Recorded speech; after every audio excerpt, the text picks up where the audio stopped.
ఉన్నప్పుడు ఓటు హక్కు సమానంగా ఇస్తున్నాం, కానీ ఆర్థిక సామాజిక న్యాయం కనుక సమానంగా అందకపోతే మళ్ళీ కూడా అన్యాయమే జరుగుతుంది పేద ప్రజలకి, వివక్షలో ఉన్న వాళ్ళకి అని డాక్టర్ బాబాసాహెబ్ హెచ్చరించాడు. అందుకని ప్రభుత్వాల బాధ్యత ఏమిటంటే నిరంతరం ఆ పనిలో ఉండాలి. వాళ్ళు సామాజిక ఆర్థిక న్యాయాన్ని కూడా ప్రజలకు దక్కించడానికి ప్రభుత్వాలు పూనుకొని పనిచేయాల్సి ఉంటుంది. ప్రత్యేకమైనటువంటి చట్టాలు చేయాల్సి ఉంటుంది. ఆ చట్టాలు ఊరికే రాలేదు. ఇవాళ తెలంగాణలో అమలు కావాల్సినటువంటిది అమలు కాకుండా పోయినటువంటి 1973 భూగరిష్ట పరిమితి చట్టం. ఒక యజమాని చేతుల్లో ఎంత భూమి ఉండొచ్చు, పేదవాళ్ళ చేతుల్లోకి భూమి ఎట్లా వస్తుందనేటువంటి చట్టం పోరాటాల్లో నుంచి వచ్చింది. ఆదివాసీలకు హక్కులు కల్పించినటువంటి అటవీ హక్కుల చట్టం కానీ, అంతకు ముందు వచ్చినటువంటి 170 చట్టం కానీ, అసైన్డ్ భూముల రైతుల కోసం వచ్చినటువంటి అసైన్డ్ భూముల చట్టం కానీ, కౌలు రైతుల కోసం వచ్చినటువంటి చట్టాలు కానీ అన్నీ కూడా గ్రామీణ పేదలు ఆదివాసీలు చేసినటువంటి పోరాటాల్లో నుంచి వచ్చినటువంటి చట్టాలు. ఊరికే ఏ చట్టము రాలేదు, రాజ్యాంగంలో ఏమీ చేరలేదు. ప్రజల పోరాటాల్లో నుంచి వచ్చినటువంటి రాజ్యాంగం, అది సృష్టించినటువంటి విలువలు, అది సమానంగా చూడండి పౌరులందరినీ అని చెప్పినటువంటి మాటలకి ఇప్పుడు ప్రమాదం ఏర్పడింది. ఈ ప్రమాదాల నుంచి రక్షించుకోవాల్సినటువంటి బాధ్యత రాజ్యాంగాన్ని మళ్ళీ ప్రజల మీదే ఉంది. ఎందుకంటే కేవలం పార్టీలు మాత్రమే ఈ బాధ్యత నిర్వర్తించలేదు. ఎందుకంటే పార్టీల్లో ఇప్పుడు చేరుతున్న వాళ్ళందరూ ఎవరు? శతకోటీశ్వరులు. 100 కోట్లు ఉంటేనే ఎంపీ క్యాండిడేట్ గా రావాలి అని చెప్పేటువంటి పార్టీలు, 100 కోట్లు ఉంటేనే ఎన్నికల్లోకి దిగాలని చెప్పేటువంటి అభ్యర్థులు ఉన్నటువంటి ఎన్నికల వ్యవస్థలో మనం ఉన్నప్పుడు వాళ్ళు మాత్రమే ఎన్నికల్లో పోరాడి, వాళ్ళు మాత్రమే మంచంతా తీసుకొచ్చి చెడంతా పోగొడతారు, న్యాయం ప్రజలకు చేస్తారు అనేటువంటిది ఆశించలేదు. ప్రజలకు ఎప్పుడు న్యాయం జరుగుతుంది? ప్రజలు చైతన్యవంతులై ఉన్నప్పుడు, ప్రజలు ప్రశ్నించేటువంటి లక్షణాన్ని కలిగి ఉన్నప్పుడు, ప్రజలు సంఘటితంగా ఉన్నప్పుడు. ప్రజలు చీలిపోతే, ప్రజలు మౌనంగా ఉంటే, ప్రజలు పోరాడేటువంటి స్వభావాన్ని కోల్పోతే అసలు ఏ పార్టీ అయినా ఏ ప్రభుత్వం అయినా అది ఎన్ని మంచి మాటలు చెప్పినా నిజంగా అది ప్రజల కోసం ఏమైనా చేస్తుందా? చేయదు. ఎన్నికల్లో హామీలు ఇవ్వడం అందరూ ఇస్తారు, కానీ ఎన్నికల్లో హామీలు ఎప్పుడు అమలు అవుతాయి? నువ్వు ఇచ్చిన హామీ ఏమైంది, అమలయ్యేది ఎప్పుడు అనేటువంటి ప్రశ్న ప్రజలు అడిగినప్పుడు. కానీ ఇప్పుడు బీజేపీ చేస్తున్నది ఏమిటంటే హామీలు అమలవుతాయా లేదా, కొన్ని ఎక్కువ అమలు అవ్వచ్చు, కొన్ని తక్కువ అమలు అవ్వచ్చు, కొంచెం ఈ సంవత్సరమే అమలు కావచ్చు, కొన్ని 6 నెలల తర్వాత వచ్చే ఏడాది అమలు కావచ్చు. కాసేపటికి పక్కన పెడదాం హామీల గురించి. బీజేపీ చూస్తున్నది ఏమిటంటే ప్రశ్నించేటువంటి స్వభావాన్ని లేకుండా చేయడం అనేటువంటిది దాని పని. ప్రశ్న ఎవరు అడుగుతారు గ్రామంలో, ప్రశ్న ఎవరు అడుగుతారు పట్టణంలో, ప్రశ్న ఎవరు అడుగుతారు అడవిలో అనేటువంటిది ఏరుకొని ఎంపిక చేసి వాళ్ళని ప్రజల మధ్యలో నుంచి లేపేయడం అనేటువంటిది వాళ్ళు ఎంచుకునేటువంటి ఒక పెద్ద మార్గం. 2 రకాలుగా ఎంచుకుంటారు. ఒకటి డబ్బులు ఇచ్చుకుంటారు, నోరున్న వాటిని డబ్బులు ఇచ్చుకొని వాళ్ళల్లో చేర్చేసుకోవడం ఒక పద్ధతి. రెండోది వాడు నోరు ముయించడానికి వాడిని తీసుకెళ్లి కేసులు పెట్టి జైళ్లలో పారేయడం రెండో పద్ధతి. బీజేపీ ఈ 2 పద్ధతుల్ని అనుసరిస్తున్నారు. అందుకని మనం నమ్ముకున్న చాలా మంది నాయకులు అమ్ముడుపోయి ఉండొచ్చు, కానీ మన కోసం పనిచేసినటువంటి మేధావులు, కవులు, రచయితలు, జర్నలిస్టులు వీళ్ళందరూ జైళ్ల పాలు కూడా అయ్యారు. వరవరరావు లాంటి వాళ్ళు తెలంగాణలో గడ్డ మీద బతకాల్సిన మనిషి 80 ఏళ్ల వయసులో బొంబాయిలో కండిషన్ బెయిల్ మీద ఉన్నాడు. ఏ కేసు లేకుండా అక్రమమైనటువంటి కేసు అని ఇప్పుడు సుప్రీంకోర్టు తేల్చినటువంటి కేసు వల్ల అంగవైకల్యుడైనటువంటి సాయిబాబా ఈ మధ్యనే విడుదలయ్యాడు. జైళ్లలో ఒంటరి గదిలో మగ్గిపోయి విడుదలయ్యాడు. ఇవాళ అనేక మంది మేధావులు జైళ్లలో మగ్గిపోతున్నారు. వాళ్ళ మీద కేసు ఉంది, కానీ దాని మీద ఆధారాలు లేవు, దాని మీద విచారణ జరగదు, దాని మీద ఏమీ న్యాయం చేయకుండా సంవత్సరాల కొద్దీ జైళ్లలో మగ్గిపోతున్నటువంటి వాళ్ళు, ప్రజల పక్షాన మాట్లాడే మేధావులు ఇవాళ జైళ్లలో ఉన్నారు. ఇది బీజేపీ లక్ష్యం. వాళ్ళు లేకుండా ఉంటే వాళ్ళు వ్యాసాలు రాయరు, వీళ్ళు మీ ముందుకు వచ్చి మంచి మాటలు చెప్పరు, వాళ్ళు మీకోసం గొంతెత్తి అడగరు.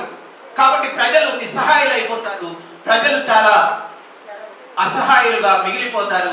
వాళ్ళ గురించి ఎవడు మాట్లాడేవాడు లేకపోతే ఎంత దోపిడీ చేసుకున్నా మమ్మల్ని అడిగేవాడు ఉండడు అనేటువంటిది వాళ్ళు కోరుకుంటున్నారు. తెలంగాణలో అద్భుతమైనటువంటి రచయితలు ఉన్నారు, కవులు ఉన్నారు, కళాకారులు ఉన్నారు. ఒక గద్దరన్న నుంచి మొదలెట్టి వాటి దాకా అనేక మంది అద్భుతమైనటువంటి సాహిత్యాన్ని, పాటల్ని సృష్టించి, కవిత్వాన్ని సృష్టించి, నవలల్ని, కథల్ని రాసినటువంటి ఈ ప్రాంతం అంతా కూడా సాహిత్యకారుల ప్రాంతమే, కరీంనగర్ జిల్లా. ఇవాళ అటువంటి కవులు, రచయితలు తెలంగాణలో పుట్టి పెరిగిన వాళ్ళు, వివిధ కులాల నుంచి ఎదుగొచ్చి సాహిత్య అకాడమీ అవార్డులు పొందినటువంటి వాళ్ళు సమూహ పేరుతో ఒక సంఘాన్ని పెట్టుకొని ఒక ఏడాదిన్నరగా ఫ్యాసిజానికి వ్యతిరేకంగా, నిర్బంధానికి వ్యతిరేకంగా, మతతత్వానికి వ్యతిరేకంగా గొంతిప్పి మాట్లాడుతుంటే, మీటింగులు పెట్టుకుంటే ఓర్వలేనటువంటి ఈ బీజేపీ పార్టీ, దాని అనుకున్నటువంటి ఆర్ఎస్ఎస్ సంఘ్ పరివార్ నిన్న కాకతీయ యూనివర్సిటీలో వాళ్ళ మీద దాడి చేసింది. చాలా పెద్ద రచయితలు అక్కడ ఉన్నారు. కాచాయిని విద్మహే లాంటి ప్రొఫెసర్లు ఉన్నారు, యాకూబ్ లాంటి కవులు ఉన్నారు, పస్నూర్ రవీందర్ లాంటి సాహిత్య అకాడమీ అవార్డు గ్రహీతలు ఉన్నారు, మెర్సీ మార్గరెట్ లాంటి సాహిత్య అకాడమీ అవార్డు గ్రహీతలు ఉన్నారు. వాళ్ళందరూ నిన్న కలిసి మీటింగ్ పెట్టుకుంటే దాని మీద ఏవీపీ గుండాలు దాడి చేసి వాళ్ళని కొట్టి, తిట్టి, బ్యానర్లు చింపేసి వాళ్ళని అక్కడి నుంచి ఎల్లగొట్టేశారు.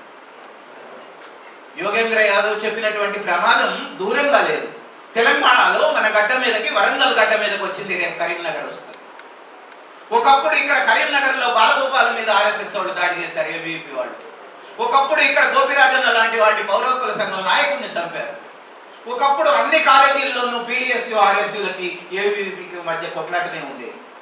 కానీ ఇవాళ మనం చీలిపోయి ఉన్నాం, మనం నిర్బంధానికి గురై ఉన్నాం, మనం మౌనమైపోయి ఉన్నాం. ఇవాళ అన్ని ప్రాంతాల్లో, అన్ని పట్టణాల్లో, అన్ని గ్రామాల్లో ఆర్ఎస్ఎస్ సంఘముఖులు సంఘటితమయ్యి మన మీద దాడి చేయడానికి వస్తుంది. ఇది ఈ కరీంనగర్, వరంగల్, ఉత్తర తెలంగాణ భరించగలిగినటువంటి పరిణామం కాదు. మతం అనేటువంటిది మన జీవితంలో ఎప్పుడు వ్యక్తిగత జీవితంగా ఉంది. తెలంగాణలో అందరూ ఇక్కడ దేవుణ్ణి పూజిస్తారు, అందరూ గుడికి వెళ్తారు, అందరూ వాళ్ళ విశ్వాసం ప్రకారం పూజలు చేసుకుంటారు, అందరూ పండుగలు చేసుకుంటారు, జాతరలు చేసుకుంటారు. మన జీవితంలోకి మతాన్ని అంతవరకే పరిమితం చేశారు. కానీ బీజేపీ దాన్ని వీధుల్లోకి తెచ్చింది, అసెంబ్లీలోకి తెచ్చింది, చట్టసభల్లోకి తెచ్చింది, పార్లమెంట్లోకి తెచ్చింది. ఇవాళ రామాలయం పేరుతో, ఇంటింటికి అక్షంతల పేరుతో మనల్ని రోడ్ల మీదకి ఒక రాజకీయ భక్తులుగా మార్చడానికి ప్రయత్నం చేస్తున్నారు. మతం ఉంచుకోవచ్చు, విశ్వాసాల ప్రకారం నడుచుకోవచ్చు, కానీ అది ఎదుటి మతాన్ని కించపరచనంత వరకు మాత్రమే, ఎదుటి పచ్చనాన్ని అణచివేయనంత వరకు మాత్రమే నీది సరైనటువంటి మతం అవుతుంది. 20 కోట్ల మంది ముస్లింలు ఈ దేశంలో వాళ్లే కాదు అని చెప్పేస్తే, వాళ్ళ గోడకు కంచు మీదకి నెట్టేస్తే, వాళ్ళని నేను మేము మనిషిగానే గుర్తించపో, నీకు సమాన హక్కులే లేవని చెప్పేస్తే వాళ్ళందరూ ఎక్కడికి వెళ్ళాలి? 1947లో స్వాతంత్రం వచ్చినప్పుడు వాళ్ళందరూ పాకిస్తాన్ దేశం భారతదేశంగా విడిపోతున్నప్పుడు వాళ్ళందరూ ఇక్కడ నిర్ణయించుకొని ఉన్నటువంటి ముస్లింలు. మేము పోము, ఇది మా దేశం, మా గడ్డ అని చెప్పినటువంటి ముస్లింలు ఇవాళ 75 ఏళ్ల తర్వాత ఈ దేశం నువ్వు కాదు, నువ్వు ఒక దురాక్రమణదారుడివి, నువ్వు ఈ దేశం నుంచి వెళ్ళిపోమని ఎవడన్నా అంటే అది ఎంత అన్యాయమైనటువంటి మాట అవుతుంది, అక్రమమైనటువంటి మాట్లాడుతుంది, రాజ్యాంగ వ్యతిరేకమైనటువంటి మాట అవుతుంది. కానీ ఆ మాట ఇవాళ ప్రధానమంత్రి హోదాలో మోడీ చెప్తున్నాడు. దాన్ని మనం భారతదేశం సహించాలా? ఇట్లాంటి మతతత్వమైనటువంటి షరియత్తో మేము పాలన సాగిస్తామనుకున్న పాకిస్తాన్ ఏమైపోయింది? కేవలం ఒక మత రాజ్యంగానే మేము ఉంటామని చెప్పుకున్న పాకిస్తాన్ ఏమైంది? ఏడాదికి ఒక అధ్యక్షుల్ని మార్చుకుంటున్నది, జైళ్ల పాలు చేసుకుంటున్నది, బాంబులు పేల్చుకుంటున్నది, నగరాలన్నింటిలోనూ బాంబులు పేలుతున్న స్థితిని ఎందుకు తెచ్చుకున్నది పాకిస్తాన్? ఒక లౌకిక రాజ్యంగా లేదు కనుక, ఒక ప్రజాస్వామిక దేశంగా లేదు కనుక, ప్రజలందరి మధ్య సమానత్వం ఉంటుంది అనేటువంటి రాజ్యాంగం వాళ్ళకి లేదు కనుక ఆ పరిస్థితి తెచ్చుకున్నది. రేపు బీజేపీ ఇదే మతతత్వ ఆధారంతో రేపు వస్తే పాకిస్తాన్ లాగా మనం కామా? మనం కూడా బాంబులు పేల్చుకుందామా? మనం కూడా ఒకళ్ళ కుత్తుకలు ఒకళ్ళు నరుక్కుందామా? మనం కూడా ఆర్థిక విషయాలన్నింటినీ చర్చలు వదిలేసి ఎక్కడో టెర్రరిస్టులు ఏ బాంబు పేలుస్తారో అనేటువంటి భయంతో బతుకుదామా? అందుకనే బీజేపీ ప్రజల ముందుకు తోస్తున్నటువంటి ఎజెండా అత్యంత ప్రమాదకరమైనది. కేవలం ముస్లింల సమస్య కాదు. రేపు దళితులు ఒక మనధర్మ శాస్త్రాన్ని నేను అమలు చేస్తానని వాళ్ళు ఓపెన్ గానే చెప్పుకుంటున్నారు. భారత రాజ్యాంగం విదేశీ అభిప్రాయాలతో వచ్చినటువంటిది. భారతదేశంలో సంబంధించినటువంటి కల్చర్ కాదది. కుల వ్యవస్థ ఇక్కడ కల్చరు. ఆధిపత్య కులం ఉంటుంది, దళితులు ఉంటారు, ఎవరికి వృత్తి వాళ్ళు చేయాలి, ఎవరి పనులు వాళ్ళు చేయాలి, అట్లయితేనే సమాజం ప్రశాంతంగా ఉంటుందని చెప్పేటువంటి మనుధర్మ శాస్త్రాన్ని వాళ్ళు నమ్ముతారు. స్త్రీలకు మాట్లాడే హక్కు లేదు, బయటకు వచ్చే హక్కు లేదు, వంటింటికి పరిమితమై ఉండాలి, పురుషులతో సమానం ఎప్పుడు కాదు, వాళ్ళు అసలు ఉద్యోగాలే చేయకూడదు, బహిరంగ జీవితంలోకి రాకూడదు అని చెప్పినటువంటి మనుధర్మ శాస్త్రాన్ని నమ్మేటువంటి పార్టీ అది. ఆ పార్టీ చెప్పేటువంటి అభిప్రాయాలు నిజంగా రేపు 400 సీట్లు వచ్చేవాడికి ఈ రాజ్యాంగాన్ని మార్చేసి మనధర్మాన్ని నేను అమలు చేస్తానని కనుక తెస్తే కేవలం ముస్లింలకే సమస్య కాదు అది. దళితులకు రిజర్వేషన్లు ఉండవు, బీసీలకు రిజర్వేషన్లు ఉండవు, దళితులు తిరిగి మళ్ళీ సామాజిక జీవితంలో వాళ్ళు అసలు బతకగలేనటువంటి పరిస్థితి వస్తుంది, మహిళలు వంటింటికి పరిమితం అవ్వాల్సినటువంటి పరిస్థితి వస్తుంది, సమాజం అల్లకల్లోలంగా మారిపోతుంది, ఒక ప్రశాంతత లేకుండా పోతుంది. ఇది మనం గుర్తించాల్సినటువంటి విషయం. వాడు 400 సీట్లను ఎందుకు కోరుకుంటున్నాడు? ఎందుకు మాత్రమే కోరుకుంటున్నాడు? రాజ్యాంగ సవరణ చేయాలంటే 2/3 మెజారిటీ ఉండాలి. రాష్ట్రాల్లో ప్రతిపక్ష పార్టీలు లేకుండా ఉంటే, అన్ని చోట్ల వాడి పార్టీని అధికారంలోకి వస్తే, వాడి పార్టీని ముక్కలుగా చీల్చేసి అందరినీ వాళ్ళల్లోనే కలిపేసుకుంటే, ఎక్కువ అసెంబ్లీలో వాడి మెజారిటీ ఉంటే 6 నెలల్లో వాడు రాజ్యాంగాన్ని మార్చిపడేస్తాడు. వాళ్ళకేం మొహమాటం లేదు. వాళ్ళు మొహమాటాల కోసం చూడరు, అధికారం కోసం చూస్తారు. 2002లో నరేంద్ర మోడీ గుజరాత్ ముఖ్యమంత్రిగా తన పదవిని స్థిరపరచుకోవడానికి 2000 మందిని 3 రోజుల్లో ఊచకొతకు వచ్చేసాడు రోడ్ల మీద. కడుపులో త్రిశూలం దింపి బిడ్డని బయట లాగి గాలిలో ఎగరేసినటువంటి దృశ్యాన్ని మనం చూసాం. ఒక ఎంపీని ఇళ్లలో తగలేసేసి 70 మందిని ఒకే ఇంట్లో తగలేసినటువంటి దృశ్యాన్ని మనం చూసాం. మతం పేరుతో చేసేటువంటి మారణ హోమం మెజారిటీ ఉన్నంత మాత్రాన ప్రశాంతత రాదు. మేము ఎక్కువ ఉన్నాం, మాకేం కాదనేటువంటి అహంభావంతో ఎవరైనా ఉంటే, ఒక కులం కానీ ఒక మతం కానీ మేము చాలా ఎక్కువ మంది ఉన్నాం కనుక చిన్నోడు మమ్మల్ని ఏమీ చేయలేడు అనేటువంటి అహంభావంతో ఉంటే వాళ్ళు ప్రశాంతంగా నిద్రపోలేరు అనేది మాత్రమే నేను చెప్పదలుచుకున్నాను. ఒక్క బాంబు చాలు ఒక ఊరును లేపేయడానికి. ఎన్ని బాంబుల్లో అమాయక ప్రాణాలు అటు హిందూ మతోన్మాదులు అటు ముస్లిం మతోన్మాదులు విసిరినప్పుడు చనిపోయారు. అటువంటి వాతావరణాన్ని భారతదేశం మళ్ళీ కోరుకుంటుందా? ఒక స్వయం సంపూర్ణ గ్రామీణ ఆర్థిక వ్యవస్థ మనకు ఉండాలని కదా బయలుదేరిన వాళ్ళం మనం. గాంధీ ఏం చెప్పాడు? భారతదేశం ఆత్మ గ్రామాల్లో ఉంది అని చెప్పాడు. ఆ గ్రామాలను సుభిక్షం చేసుకోవడము, అక్కడ కుటుంబాల యొక్క ఆదాయాలు పెంచుకోవడము, వాళ్ళని అప్పుల భూమిలో నుంచి బయటకు తీసుకురావడము, వాళ్ళ యొక్క సామాజిక స్థితిని పెంచడము, వాళ్ళు ఆరోగ్యంగా ఉండేటట్టు సంతోషంగా ఉండేటట్టు చేయడము అనేటువంటిది ఎవరమైనా కోరుకునేటువంటి అభివృద్ధి. పక్కింటోడితో పంచాయతీ పెట్టుకుంటాను, పక్క కులపడితో పంచాయతీ పెట్టుకుంటాను, పక్క మతపడితో పంచాయతీ పెట్టుకుంటాను, పెళ్ళాన్ని తంతూ ఉంటాను, నేను మొగోడిని కనుక అనేటువంటి ఆలోచన ధోరణి అది అమానవీయమైనది ఒకటే కాదు, అనాగరికమైనది కూడా. దాన్ని పెంచి పోషించాలని బీజేపీ చూస్తుంది. దాన్ని అడ్డుకోవాల్సినటువంటి బాధ్యత అందుకే మన మీద ఉంది. ఒక రైతాంగంలో ఒక 20 ఏళ్లుగా పనిచేస్తున్న కార్యకర్తను నేను. ఇవాళ గ్రామీణ ప్రాంతంలో తెలంగాణలో 192 మంది రైతు కుటుంబాలు అప్పుల్లో ఉన్నాయి అనేటువంటిది కేంద్ర ప్రభుత్వమే నివేదిక ఇచ్చింది. 8 కుటుంబాలకే అప్పు లేదు, 92 కుటుంబాలు అప్పుల్లో ఉన్నాయి. సగటు అప్పు ₹1,50,000. ఇవాళ ఒక ఎకరం వరి పండిస్తే ప్రభుత్వం ఏం చెప్తుందంటే ₹15,000 నీకు మిగులుతాయని చెప్తుంది. ఇప్పుడు ఇస్తున్నటువంటి ధరల ప్రకారం ఇస్తే సంవత్సరానికి ఒక 6 నెలల పంట పండిస్తే ఎకరం మీద నీకు మిగిలేది ₹15,000. అదే స్వామినాథన్ కమిషన్ సిఫారసు ప్రకారం చెల్లిస్తే ₹30,000 మిగులుతాయి. కానీ గత 10 ఏళ్ల క్రితం మోడీ ప్రభుత్వం స్వామినాథన్ కమిషన్ సిఫారసు ప్రకారం చెల్లిస్తాను అని హామీ ఇచ్చి మేనిఫెస్టోలో పెట్టి 2014లో 10 ఏళ్ళు గడిచినాక ఇప్పటికి కూడా అమలు చేయలేదు. పైగా 2018లో సుప్రీంకోర్టులో ఒక అఫిడవిట్ వేసింది, మేము ఈ హామీని అమలు చేయలేము. ఈసారి మేనిఫెస్టోలో కూడా బీజేపీ అటువంటి హామీని అసలు పెట్టనే లేదు. 2020 నుంచి ఢిల్లీ కేంద్రంగా దేశవ్యాప్తంగా రైతులందరూ కూర్చొని ఏమడుగుతున్నారు? మా కనీస మద్దతు ధరలు ప్రకటిస్తున్నావు కానీ మాకు అందట్లేదు, అవి వ్యాపారులు దళారులు వాటితో కొనట్లేదు, మమ్మల్ని ముంచుతున్నారు. కాబట్టి నువ్వు ప్రకటించేటువంటి కనీస మద్దతు ధరలకు చట్టబద్ధత కల్పించు. అప్పుడు వ్యాపారులు కొన్నా, సహకార సంఘాలు కొన్నా, లేకపోతే ప్రభుత్వం కొన్నా ఎవరైనా సరే అదే ధరను చెల్లించాల్సి ఉంటుంది చట్టం వస్తే అనేటువంటి మాట 752 మంది రైతులు త్యాగాలు చేసి అడిగినటువంటి మాట. కానీ మోడీకి ఎక్కలేదు, ఈసారి మేనిఫెస్టోలో కూడా పెట్టలేదు. కానీ మొదటిసారి ఈ దేశంలో కాంగ్రెస్ పార్టీ తన మేనిఫెస్టోలో ఈ అంశాన్ని చేర్చింది. మేము అధికారంలోకి వస్తే చట్టబద్ధత కల్పిస్తాము, స్వామినాథన్ కమిషన్ సిఫారసు ప్రకారము మద్దతు ధరలు ప్రకటిస్తాము అనేటువంటి హామీని మేనిఫెస్టోలో పెట్టింది. ఇది ఒక రకంగా రైతు ఉద్యమం సాధించినటువంటి విజయం. ఒక జాతీయ పార్టీ తన మేనిఫెస్టోలో ఈ విషయాన్ని పెట్టడం అనేటువంటిది రైతు ఉద్యమం సాధించినటువంటి విషయం. కానీ ఎప్పుడు అమలవుతుంది అది? బీజేపీని మళ్ళీ గెలిపిస్తే అమలవుతుందా?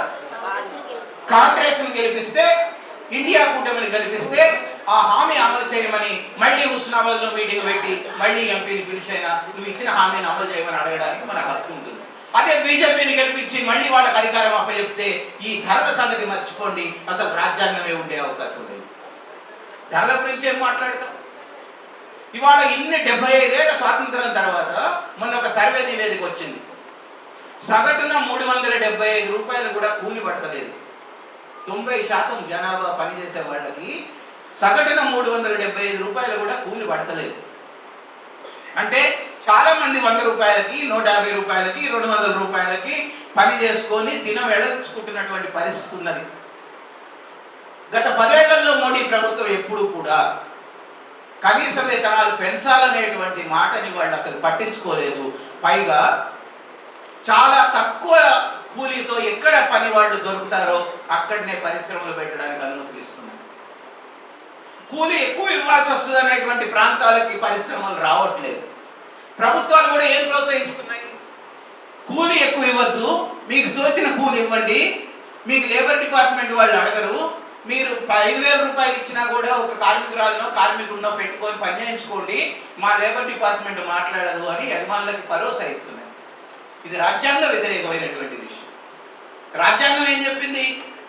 కనీస వేతనాలు ఉండాలి, ఆదివారం సెలవులు ఉండాలి, పండగ సెలవులు ఉండాలి, పిఎఫ్ ఈఎస్ఐ లాంటివి ఉండాలి, ఈ అన్ని రిటైర్ అయితే గ్రాట్యుటీ ఉండాలి. ఇది రాజ్యాంగం చెప్పినటువంటి మాట. కానీ ఒక్క యజమాని కూడా అమలు చేయడు. 10 ఏళ్లుగా మోడీ ప్రభుత్వం అమలు చేయలేదు, రాష్ట్ర ప్రభుత్వాలు అమలు చేయట్లేదు. అసలు ఈ మాట రాజ్యాంగంలో ఉన్నదాన్ని ఎత్తేసారనుకోండి. ఇప్పుడు రాజ్యాంగంలో వాళ్ళకు సవరణ తీసుకురాబోతున్నారు. 56 లేబర్ చట్టాలని, కార్మిక చట్టాలని రద్దు చేసేశారు. 4 లేబర్ కోడ్లు తెచ్చారు. 4 లేబర్ కోడ్లలో వాళ్ళు రాసినటువంటి మాట ఏంటంటే, ఈ ఎన్నికలు అయిన తర్వాత అఫీషియల్గానే 12 గంటల పని దినం ఉంటుంది ఎవరికైనా. అంటే నువ్వు 8 గంటలు డ్యూటీ చేసుకుంటా, నేను ఇంటికి వెళ్తా అంటే కుదరదు. 12 గంటల పాటు పనిచేయాలి అనేటువంటిది అఫీషియల్గానే చట్టం చేయబోతున్నారు. ఇప్పటికే లేబర్ కోడ్లో రాశారు. అంటే మోడీ ప్రభుత్వం తెచ్చినటువంటి ఆ లేబర్ కోడ్ తెచ్చినటువంటి మోడీ ప్రభుత్వాన్ని మళ్ళీ మనం గెలిపిస్తే, ఆ లేబర్ కోడ్లు అమల్లోకి వస్తే, మేడే కంటే ముందు ఒక 200 సంవత్సరాల కంటే క్రితం ముందు ఎట్లయితే ఒక కార్మికుడు 12 గంటలు, 16 గంటలు, 18 గంటలు పనిచేశాడో తిరిగి ఆ పరిస్థితుల్లోకి మన సమాజం వెళ్ళిపోతుంది. దాన్ని ఆపాలి అని అనుకుంటే మోడీ ప్రభుత్వాన్ని గద్దెదించడము, మళ్ళీ గెలవకుండా చూడడము అనేటువంటిది మన బాధ్యత. ఇవాళ ఉపాధి హామీ పథకం ఉంది. వాస్తవానికి ఆ చట్టం చెప్పింది ఏంటి? 100 రోజుల పని కల్పించాలి ఒక వ్యవసాయ కూలీ కుటుంబానికి కానీ, సన్న చిన్నకారు రైతు కుటుంబాలకు కానీ, ఎండాకాలం పనులు ఉండవు కనుక అని చెప్పింది. కానీ తెలంగాణలో కానీ దేశవ్యాప్తంగా కానీ కేవలం 50 రోజులు మాత్రమే అమలవుతుంది ఆ పథకం. 235 రూపాయల కూలీ. నిజంగా 100 రోజులు పని మొదలైతే, పని అందితే ఒక 23,000 రూపాయలు ఒక కుటుంబానికి ఆదాయం వస్తుంది. కానీ తెలంగాణలో సగటున ఒక కుటుంబానికి అందినటువంటి ఆదాయం 8,000 రూపాయలు ఉపాధి హామీ పథకం ద్వారా. అది ఎక్కువ బదనామైంది. రైతులకు ఉపయోగపడలేదు, కూలీలకు ఉపయోగపడలేదు, వాళ్ళ ఆదాయాలు పెంచలేదు. కానీ నిజంగా 23,000 రూపాయలు రావాల్సినటువంటి ఒక పథకం 8,000 రూపాయలు ఇస్తుంది. కానీ ఇప్పుడు కాంగ్రెస్ పార్టీ మొదటిసారి ఉపాధి హామీ పథకంలో కూడా 400 రూపాయల కూలి ఉంటుంది అని చెప్పింది. అంటే దాని అర్థం ఏమిటి? 100 రోజుల పని దొరికితే 40,000 రూపాయలు ఆదాయం వస్తుంది. 8,000 కంటే 42,000 ఎప్పుడు ఆదాయం లేదు. అందుకని వ్యవసాయ కూలీ కుటుంబాలకి 25 లక్షల రూపాయల ఆరోగ్య బీమా లాంటిది ఉండడంతో పాటు 400 రూపాయల కనీస వేతనంగా నిర్ణయిస్తానని మొదటిసారి ఒక జాతీయ పార్టీ కాంగ్రెస్ పెట్టింది. ఇదంతటికీ కారణం కూడా వ్యవసాయ కూలీలు, రైతులు చేసినటువంటి ఉద్యమాలే కారణం. కానీ ఇటువంటి విషయాలు ఏవి బీజేపీ మేనిఫెస్టోలో లేవని మీరు గుర్తుంచుకోండి. ఇట్లాంటి అసలు మామూలు సాధారణ జీవితం, ఒక రైతు, వ్యవసాయ కూలి, ఒక ఆటో డ్రైవరు, ఒక హమాలి, ఒక ఇళ్లలో పని చేసుకునేట ఆయన, ఒక మేస్త్రి పని చేసుకునేట ఆయన, వీళ్ళందరి గురించి వాళ్ళ గురించినటువంటి పదాలు కూడా బీజేపీ మేనిఫెస్టోలో మీకు ఎక్కడ కనపడదు. వాళ్ళ చుట్టూతా వాళ్ళు ముస్లింలు, మైనారిటీలు, వాడు చేపలు తిన్నాడా, వీడు అంగి వేసుకున్నాడా లేదా, వీడు పంచ కట్టుకున్నాడా, వీడు ప్యాంట్ వేసుకున్నాడా, ఇట్లాంటి మతపరమైనటువంటి ఆచారపరమైనటువంటి వ్యవహారం గురించే వాళ్ళ మేనిఫెస్టోలో ఉన్నాయి, ప్రధానమంత్రి ఉపన్యాసాల్లో ఉంటున్నాయి తప్ప మన నిత్య జీవితంలో ఉండేటువంటి సమస్యల గురించి లేదు. మూడవది చాలా ముఖ్యమైనటువంటిది, ప్రకృతి వైపరీత్యాలు పెరుగుతున్నప్పుడు పంటల బీమా పథకం. 2020 నుంచి తెలంగాణలో పంటల బీమా పథకాన్ని కేసీఆర్ ప్రభుత్వం ఆపేసింది. అప్పుడే ఒక నిర్ణయం చేసింది 2020లో మోడీ ప్రభుత్వం, నువ్వు ప్రీమియం కొంచెం కడతావు రైతు, మిగతాది రాష్ట్ర ప్రభుత్వం, కేంద్ర ప్రభుత్వం సగం కట్టి 50% మిగిలిన ప్రీమియం. కానీ అకస్మాత్తుగా మోడీ ప్రభుత్వం ఏం చేసిందంటే, నేను 50% కట్టను, కేవలం 30% కడతాను, మిగతా రైతన్న కట్టుకోవాలి, రాష్ట్ర ప్రభుత్వం అయినా కట్టుకోవాలని చెప్పింది. ఆ దెబ్బకి కేసీఆర్ మొత్తమే పథకాన్ని తీసింది. అప్పటి నుంచి ప్రతి సంవత్సరం పంటలు నష్టపోతుంటే ₹1 కూడా రైతులకి నష్టపరిహారం రావట్లేదు. ఇప్పుడు కూడా కానీ ప్రస్తావనే చేయలేదు. కానీ మొదటిసారి కాంగ్రెస్ పార్టీ మళ్ళీ ప్రీమియం తక్కువ ఉండేటట్టు, ప్రీమియం ప్రభుత్వమే కట్టేటట్టు ఒక హామీని తన మేనిఫెస్టోలో పెట్టింది. అందుకే రైతు కుటుంబాలకు ఉపయోగపడేటువంటి ముఖ్యమైనటువంటి 4-5 అంశాలు ఈసారి కాంగ్రెస్ పార్టీ మేనిఫెస్టోలోకి వచ్చింది. అయితే నేను ఎందుకు చెప్తున్నాను ఈ కాంగ్రెస్ పార్టీ మేనిఫెస్టో గురించి? ఒక రైతు కార్యకర్తగా నాకు ఏ పార్టీతో సంబంధం లేదు, కాంగ్రెస్ కాదు. చాలా మందికి ఒక అసంతృప్తి కూడా ఉంది. రైతాంగంలో పనిచేసేటువంటి నాకు కూడా అసంతృప్తి ఉంది. ఏ ప్రభుత్వం తను ఇచ్చినటువంటి హామీలని అమలు చేయట్లేదు. అమలు చేయాలి అనేటువంటి రైతు ఉద్యమం కూడా లేదు. ఢిల్లీలో, హర్యానాలో ట్రాక్టర్లు వేసుకొని ఢిల్లీ వచ్చి కూర్చుంటుంటే వేలాది లక్షలాది మంది మన టీవీల్లో చూసి, పేపర్లలో చదివి మురిసిపోతున్నాం తప్ప మనం కదలాలని ఎప్పుడు అనుకోవట్లేదు. కానీ అసలు కదలాలంటే కూడా, మాట్లాడాలంటే కూడా, ఒక సంఘం పెట్టుకోవాలంటే కూడా, ఒక ఎన్ని ధర్నా చేయాలంటే కూడా ఒక హామీ ఉండాలి ఎక్కడో చోట, ఒక చట్టం ఉండాలి ఎక్కడో చోట, ఒక రాజ్యాంగం ఉండాలి దాన్ని అమలు చేయమని అడగడానికి, ఒక కోర్టుకు వెళ్ళడానికి మనకు హక్కు ఉండాలి. అటువంటి అన్నీ లేకుండా చేయడానికి బీజేపీ ప్రయత్నం చేస్తున్నది. అటువంటి హామీలు చట్టబద్ధంగా ఇస్తానని కాంగ్రెస్ మళ్ళీ చెప్తుంది. అందుకని ఒక రైతాంగంలో పనిచేసేటువంటి కార్యకర్తగా నేను ఈసారి ఈ ఎన్నికల్లో రాజ్యాంగాన్ని రద్దు చేసే పార్టీని ఎంచుకోను, రైతాంగానికి ఎంతో కొంత చట్టబద్ధ హక్కులు కల్పించేటువంటి పార్టీ వైపే ప్రజలు ఓటేయండి అని చెప్పడానికే వచ్చారు. ఒక ఇండియా కూటమి లాంటి దాన్ని మనం కాపాడుకుంటే, కాంగ్రెస్ లో ఉండేటువంటి నాయకులందరూ నిజాయితీ పరులు, మీ దగ్గరకు వచ్చి అన్ని వింటారు, మాట్లాడతారని నాకేమీ ఆశ లేదు. కానీ ఒక చైతన్యవంతమైనటువంటి హుస్నాబాద్ ప్రజలు మళ్ళీ 3 నెలల తర్వాత ఇక్కడే హాల్లో మీటింగ్ పెట్టుకొని, ఇండియా కూటమిని మేము గెలిపించాం కానీ మీరేం చేస్తున్నారు మరి హామీలు అమలు చేయడానికి అనేటువంటి ప్రశ్న అడగగలిగే వాతావరణం ఉంటుంది. బీజేపీ ఉంటే ఈ సదస్సులు ఇవాటితోనే లాస్ట్. ఇంకా మళ్ళీ జూన్ 3వ తారీఖు కౌంటింగ్ అయిన తర్వాత మళ్ళీ బీజేపీ అధికారంలోకి వచ్చేటువంటి పని మనం కనుక చేస్తే ఇదే ఆఖరి మీటింగ్ హుస్నాబాద్లో అని అనుకోండి. అంటే ముందు హుస్నాబాద్ గురించి మాట్లాడుకుందాం దేశంలో. అయితే నిరాశపడాల్సిన అవసరం లేదు. ముందు ఓడించడానికి చేయాల్సిన పనులన్నీ చేయాలి, తప్పకుండా ఓడించాలి, వాడిని అధికారంలోకి రాకుండా చేయాలి. ఇండియా కూటమి లాంటి ఒక అనేక పార్టీల, అనేక రాష్ట్రాల నుంచి ప్రాతినిధ్యం ఉన్నటువంటి ఒక కూటమి అధికారంలోకి రాగలిగితే మన పోరాటాలు చాలా తేలిక అవుతాయి.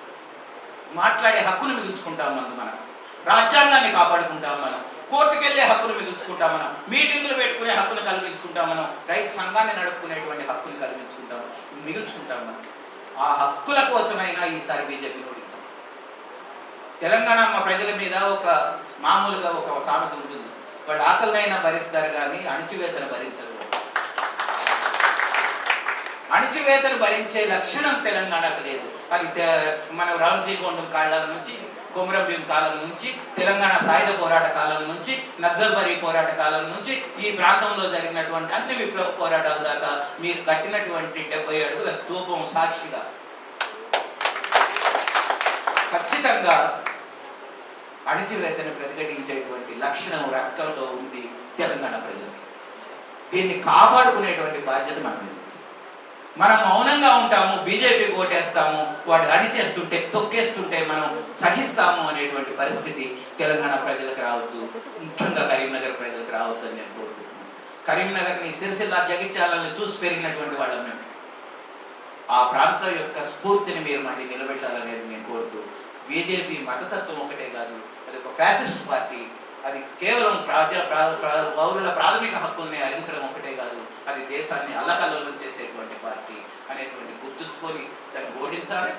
తప్పకుండా ఇండియా కూటమికి మాత్రమే ఓటేయాలి. ఎందుకు ఈ మాట చెప్తున్నానంటే, మధ్యలో కేసీఆర్ ఉన్నాడు,